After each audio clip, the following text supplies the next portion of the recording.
Hey there, back with SFO, and we're going to take a look at the campaign now. So hopefully you've already seen my units video, and as per normal, as I usually do with these updates to either SFO or Riky or whatever mod I'm doing, I go into the campaign itself. So changes to the Empire. There's a few with SFO. I can point out a few of them. I'm on Vocis campaign right at the start, and we can have a quick look at some of the various things in the building tree here.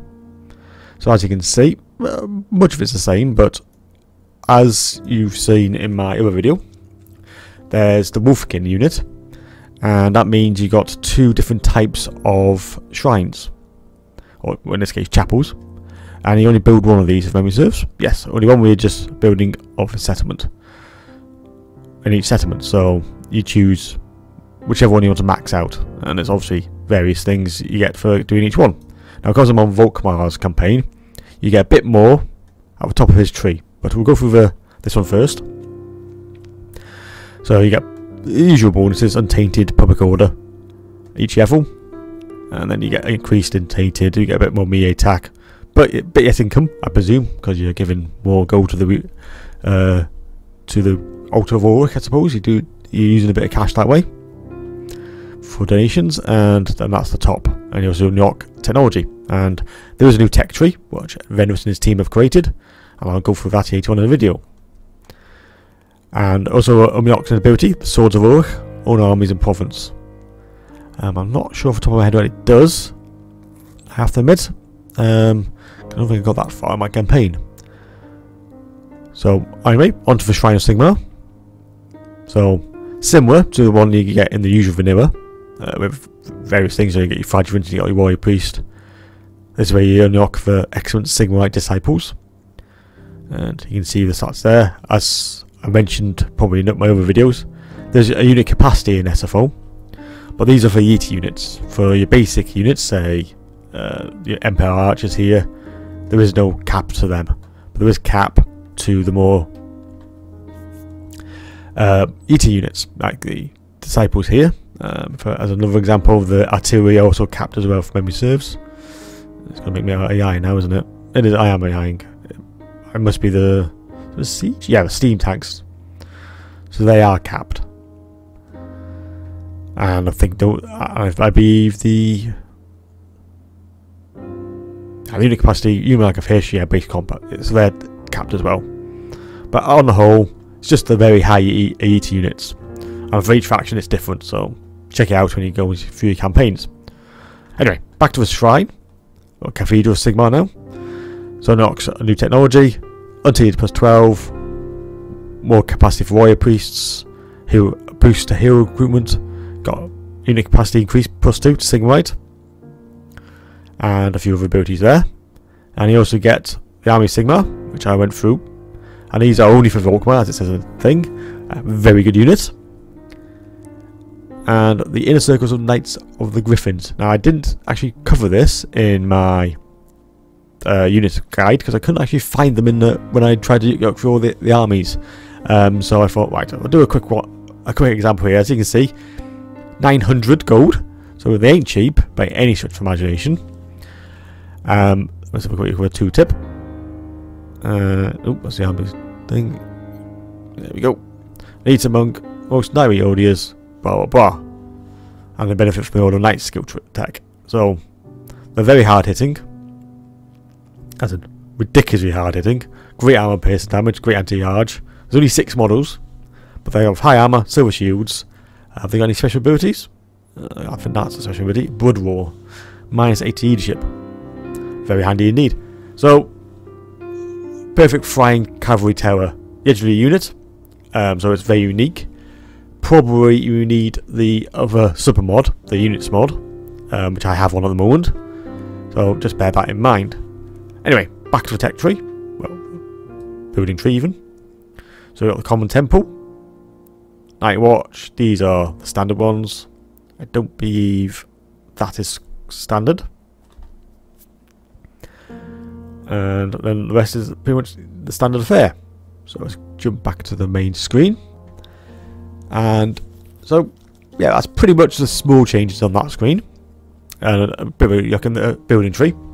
I think I'll go straight into the other new thing here, which is Imperial Decrees. Now, as you know, you get so much prestige throughout the game, and as you go on, it gets larger and larger until a point where you got tons of it, and you can pretty much do anything you like. But you can now dump that Imperial prestige. It's prestige, yes, prestige into these various things. There's 3 tabs, so let's have a quick look for each one. Establish various chapels, duration 10 turns, decreases tax rate but increases public order and untainted. So that's just to boost public order untainted for a brief 10 turns if you're struggling. Especially handy when you just take over a province. I sometimes use that if I got obviously the prestige, because that's quite a lot, 4,000. But you'd be surprised how quick you can get that. Then you got recall missionaries, so decreases diplomatic relations with the Empire because you have etc etc, but increases tax rate 10%. Useful for getting a bit extra cost. Root out the heretics, so that's if you really struggle with untainted, especially if you're just taking other vampire counts or chaos is coming down. It's a very quick boost to that. Or worship Hammer, so drops the research rate by 75%, but increases untainted by a big +8 for 10 turns. Very powerful, very handy in the right situation. So we've got the Faith Militant. So that was all campaign mainly things. Now we're going to have a look at some of the more units variables. That's not a great phrase, but never mind. High burn worshippers, duration 10 turns. So that decreases upkeep for your fragile and Sigmite disciples, but it does increase recruitment rank +2 to all units. So that's quite handy. I've always found an SFO, especially that getting on some units, getting up the rank, it can be quite difficult. So a boost right from the start, those little extra stats really do make a difference. Next, E-ship, public order -3 physical resistance. So these are for the various basically realm of faith. Now I believe, and I'll load up another one just to show you that I think some of them are different in each one. If not, obviously I'll show you. But I believe that some of them are each different for each particular Legendary Horde. So we've got Holy Crusade as well. As you can see, all these are basically on the same thing. Just added a few bonuses. Whether these are worth it, I'm a bit more dubious, I have to admit. I think some of these are better than others. I think this one is quite good because it gives you boosted campaign movement and a nice bit of damage to Fragilants and Sigmite Disciples, which is very good. Especially if you're going on for a bit of a, yeah, exactly, a Holy Crusade, as they say. Very handy. So, yeah, I think some of these are a bit, like the battle pressings, I'm not sure that would be great. That's kind of a one-off thing, whether you want to use 4,000 prestige, I'm not so sure about that one. I think that one's very good. I think the Holy Crusade is very good. But other than that, I'm struggling with that one. Purging. So this is, I find, a bit more useful, because it's sort of, if you're going up against a long campaign against these various units, this is handy. Okay, your upkeep is increased, and for SFO, as you know, the values of the upkeep for all your troops are quite expensive, especially the elite. So that is a significant cost increase, but this is handy. These two values here are very, very handy to have, and Upper's Armor 15 when fighting against greenskins. It's, well, why not turn about completely in your favour, but it certainly does help. So if you are going against the on campaign against any of these factions, might be worth dropping this for 10 turns. Obviously timing is crucial, but interesting. So this one is against the undead. This is probably more likely to be used because of the closeness of the vampire counts. So that's more likely going to be used. But of course it could be used if you've got the vampire coast coming in. I haven't actually seen the vampire coast that often this far north though. I'm just trying to think of any of my campaigns. I don't think I have. I've gone to, if you go down to the Tyria and all them and the Southern Realms, then you get in contact with them a bit more. So that's useful. So you've got Purge Chaos Heretics, obviously towards the end game, or turn 100, pretty much. that's very handy. Because they do tend to swarm in SFO. There is a lot of them. And if you ever go against the elves. Now, I'm not a big fan of going against the elves as the Empire. There's always been a long-standing sort of agreement with the elves. Well, the high elves anyway. Not so much the wood elves. Definitely not with the dark elves. But it could be handy if they decide to come in against you. So that is Imperial Decrees. Right, let's move on to another section. So here we are with Balthazar Gelt, and I just thought I'd quickly load up his campaign and show you his decrees, because they are completely different. So for each legendary Ord, you're going to have a whole new set of Imperial Decrees. I'm not going to go through the other two, because feel free to go and find that out yourself. But I just thought I'd just do another example, and here is Balthazar Gelt's Imperial Decrees.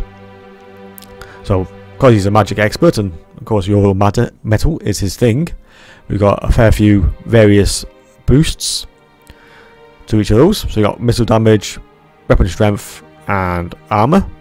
Drops in tax rate, drops in public order, and research rate minus 50%. But that's handy. I'd say that's. I think these are individually okay. That's quite handy. And this is very handy if you've got a bit of problem with cash flow at that particular time. 10 turns really of minus 10% for all units really does help, especially if you're running a fair few armies, and just allows you to gain a bit more cash to supplement some building work you need to do on your settlements, because that can eat up through your cash quite quickly. So it's quite handy. So let's go to the Windsor Magic. So obviously Balthazar is in the College of Magic, so only fitting that he has a lot of magical stuff. So a massive +6 for Battle Wizards. This is brilliant if you can afford it. +200% for Wizards. Now that is expensive, obviously. So that's ×2 pretty much of what you're going to usually pay. But this +6 for Battle Wizards, and remember in SFO, each level you get 2 to I think 5, so you got 11 points there to spend, and your wizard will be near max of that particular magic tree. Well, easily into the second part of it. So that is really good. That is one of my favourites. Bit of free magic. Encourage free magic as a thing set. So yes, useful, because magic is very, very powerful in SFO, and that is particularly useful. Or if you're going through a spell of peace, which let's face it, in Warhammer doesn't happen often, but you never know, it does happen. I've had 10 turns when nothing's happening. Drop this down and boost your research rate. Very good. And there'll be more about tech tree in a bit. And open for big archives. So this is just kind of a bonus to your casting in the battles. Now, is this worth it? Possibly. Chaos Corruption +4 is not good for 10 turns though, I would say. So it's a bit of a risk. But if you're really into because you're using Balthazar Gelt, you'd be having a lot of magic users, especially because you got this. So this ability really does help. And when it's -5 for all spells, -5 is a lot when you think about it. So that can really turn the shape of the battle quite quickly. Right, let's go quick look at engineering. So +25% range is pretty big, really. So what's the average range? 500, shall we say? So +25%, not to be sniffed at. Nice cheap recruitment cost. Minus growth, but 50%. If you're struggling for cash, always good. I've always preferred Upkeep, but for a quick, if you just need to buy a quick army, very handy. Quick rank +5 relative units. This is amazing. +5 artillery units. That basically means you're going to have a +5 rank on all your artillery units you're going to buy, which is key for accuracy. Accuracy is king for artillery units, and the better they are, the better they shoot. More accurate, perfect. And then there's a bit of a bonus for human arcs and steam tanks. 50% is big, I have to admit. And if you're running with a fair few of those, then yes, very good. Steam tanks are an excellent unit in SFO. And with that legendary unit, really good. So possibly worth it, depending how your armies are built. But a couple of those are very, very good. Right, let's move on from decrees and go for tech tree. So this is SFO's new tech tree, and as you can see, it's changed a bit. I have the on my other screen. I have the old tech tree, so I can actually do a reasonably good compare here. So let's go down the left-hand side first. Most of this is the same. We have various changes probably to the stats. I don't think there's massive difference, but there might be little tweaks here and there. What Venomous thinks is more appropriate. But I'm just comparing. This side is completely new. So let's have a quick look through that. So we got minus 10% upkeep for those. Just a brilliant. You can't. That is a brilliant thing to get. I love minus upkeep. SFO is something I always tend to steer towards the lower upkeep because they're so expensive, and that really does help. Vanguard. So increase your capacity of great swords. Always good. More great swords is always a good thing. And increasing missile resistance, which 10% for is pretty big, to be very honest. So we got Scarbound. So expert charge defense for all demiglyph units. Very interesting. Would you use it? Well, you don't really want your demiglyphs charging. If your demiglyphs get charged, that's kind of your fault, to be perfectly honest. But if you're the type of person, and I have to admit, I put myself firmly in this category where I forget. And I sometimes leave units and I just forget about them. Very handy, but it also increases your unit capacity, so that's pretty good. And then there's some more rank upgrades for demiglyphs and demiglyph units. I think that one's much better, personally. But if you're into demiglyphs, and let's face it, who doesn't like a demiglyph? Very handy. Steps. So there's all artillery stuff. So recruit rank +1 for all those. Very handy. Quicker duration for steam tanks and things, so that's you get them 1 turn quicker. Very good. And you get unit capacity +1 to the mark of Hish, which is not too bad, to say the least. So I wouldn't say it's a must-have by any stretch of the imagination, but recruit rank +1 is not massive, but it is handy. And of course, minus 5% upkeep.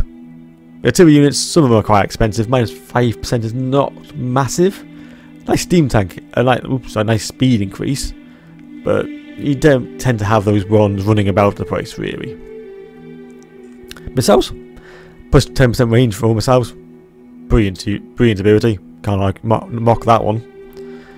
And more ammunition stockpiles. Very handy if you're getting sieged quite a lot, and you do tend to as Empire, I find. Everybody wants a bit of a piece of you, so that's quite handy.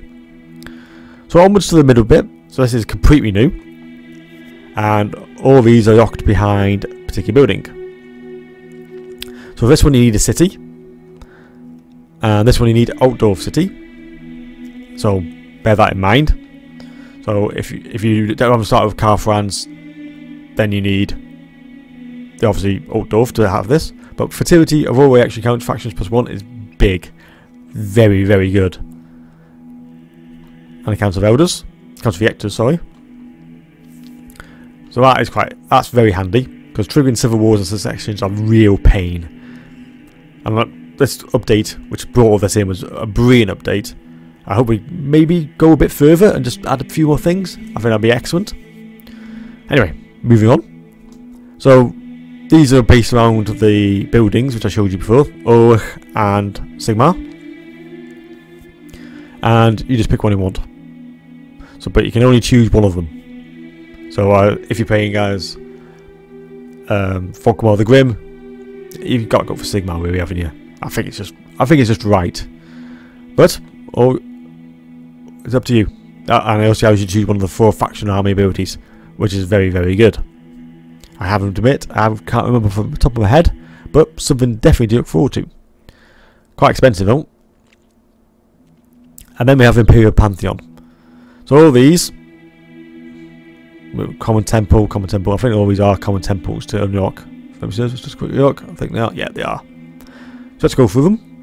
Reinforcement range, not massive. 3 on all characters is quite handy though. And this is restricted, so only one minor deity can be chosen. So obviously this is very expensive, so you only can pick one of these, much like that. So you can only pick one of this block or one of this block. I think they locked. Maybe, I can't remember off the top of my head. But let's go through each one anyway. So we've done that one. Let's go through these first. Physical resistance. Attrition. I like it. Minus on attrition is very handy, especially when you're going against vampire counts. When you're up to that point, it's really annoying attrition. And a bit more physical resistance, always good. Then we got magic resistance, plus 10. Amnesia, plus 5 when attacking on the hand.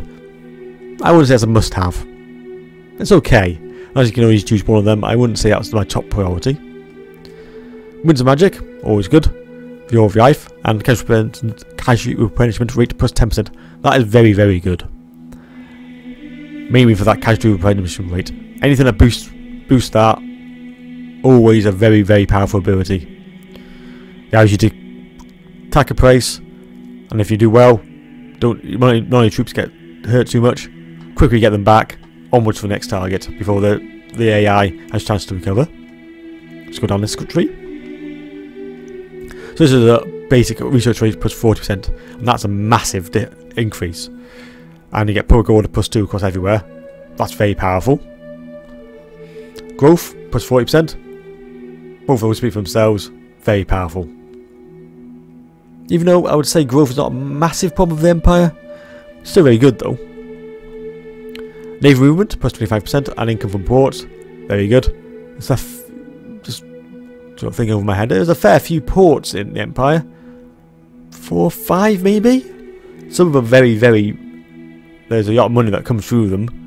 Especially ones in Altdorf. And if you get Merenberg, that's going to be very powerful and very, very cost efficient. And if you go around to Bretonnian lands and for some reason decide to take over that, very good. And plus 25% naval movement is very powerful. Especially if you're concentrating on a bit of a sea campaign. It allows you to roleplay as a trying to send out your boats, your navy onto a different area, and that would really boost, like conquering the Dark Elves, Jan say, or going to see the Iserman, things like that. Very good. And then magic item drop chance plus 50% and miscast. It's okay. I think magic item drops are not the greatest thing in the world. They're okay. They're very nice to have. I wouldn't say it's a must take on that tree though. I think that might be the weakest, I would say, of those. Anyway, quickly onwards. If we can drag it over, there we go. So with these, they've added Venomous and his team have added this tree here. So you've got tribute from vessels. If you go into the vessels, not something I do very much with the Empire because you have such a big Empire province, but possible. Royal fencing, nice bit of leadership for everything, and melee attack. And then drill masters, that's just every helps the unit experience. So that's very, very good. And I'm just checking here on my other screen. There we go. So that's new. Campaign yarn inside. Reasonable. Nothing special though. Plus, like I said before, casual replenishment rate is always good. And with some of these trees you can really stack it up quite well. And that one's new as well. Campaign movement plus 10. Reinforcement range plus 10. Campaign movement's always brilliant. If you can outpace, outmaneuver your enemy. And lastly, let's have a quick look at the Grandmaster's skill tree. So, the Grandmaster, as you saw in the unit video, is a new legendary horde you can choose when you're playing an SFO. And this is quite a large skill tree. So, quickly, these is all your standard stuff. I'm not going to bother going over it. This is pretty much the same as any of them. You've all seen them before. Nothing that special there. Again, so that's all campaign. This is all about that particular army he's commanding. All the standard stuff. Nothing to write home about. So very good, obviously. That's particularly brilliant. But let's get to the new stuff. So, and one more thing. He got his own personal attacks. So, boosting melee attack, full of battle, all of the usual things.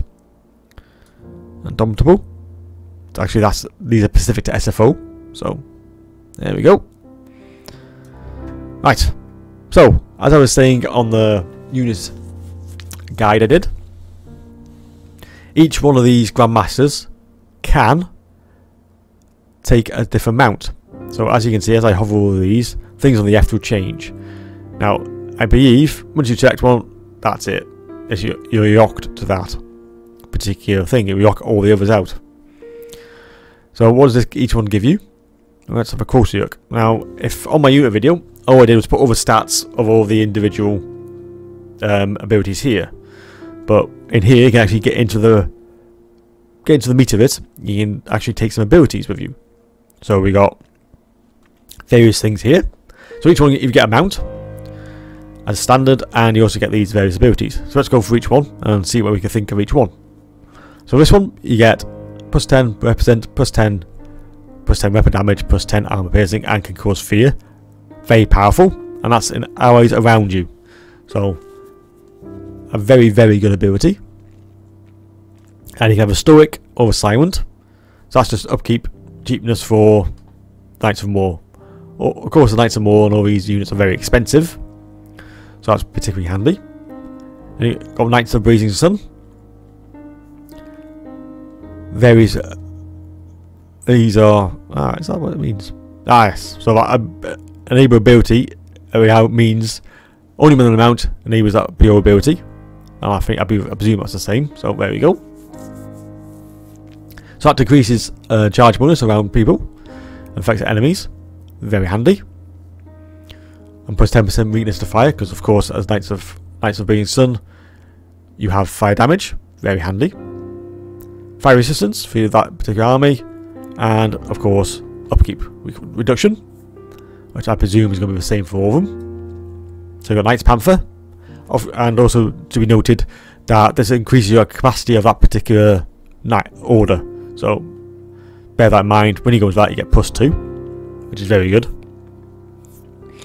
It basically means that old Conroy here could go with a group of Knights Panther, one on each side, and it doesn't take away your other army's ability to create that particular order. So anyway, moving on. Got Beast Slayer and Panther's Purge. So that's, yeah, those are all the upkeep ones. So we don't need to go through them each one. That's 5 plus 5 bonus to charge. Not a massive increase, but not exactly unsubstantial. Then we've got Knights of the White Wolf, one of my personal favourites. Decreases speed and armour. Very good. Especially because they already hit really hard because of the Sundered Armour ability. Very powerful. Biting Cold. So again, increasing speed for units, enemy readers in region. Very powerful indeed. Anything to slow down the units is very good.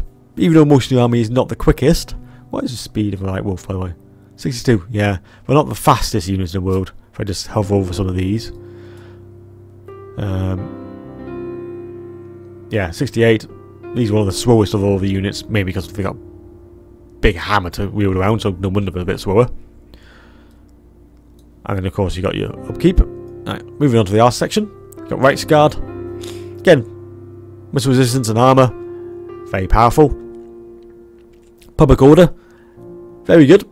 Especially if you're going to use Convoy here as a local garrison. So I sometimes have an army specifically built just to defend my empire, and they just go around the provinces, keeping order, attacking it. Especially useful if they're going against a rebellion of some description. That is just a handy little bonus. I would definitely max that out. And of course the upkeep. Knights of the Empire, so the Arse one, and this is just the Order Knights. So this is just your basic Knights units. Nice bit of charge bonus, melee attack and speed. Actually, plus 10% is actually quite large. I actually read that as plus 10, but not plus 10%. So that's quite good. Actually, plus 10 would be better. Oh, that's failing me there. Leadership Aura, very handy, especially when you're grouped in with some of these. And Honoured Renowned, and that's actually a better one because that's Empire Knights, Knights of the Everlasting Light, and Stubborn Bulls. So that's covered a lot more units. Could be a handy one to have for a home guard, or this one. Interesting. And let's go for a quick look at the top tree. So you can just have a normal standard warhorse if you don't want to go down this. Why you would do that, beyond me. The bonuses for these are too powerful. And these are quite the normal ones. I believe the enemy Grandmaster is new though. So a quick look at that. Leadership for +5 for cavalry, and a nice bit of cheapness for the cavalry units. Cavalry units are some of the most expensive in the game. very handy thing to have indeed. And there we go. And that is the SFO Empire update. As small as SFO ever goes, but quite a good one. It adds a bit more to the campaign, I feel. So, thanks for watching. I hope to see you in the next video.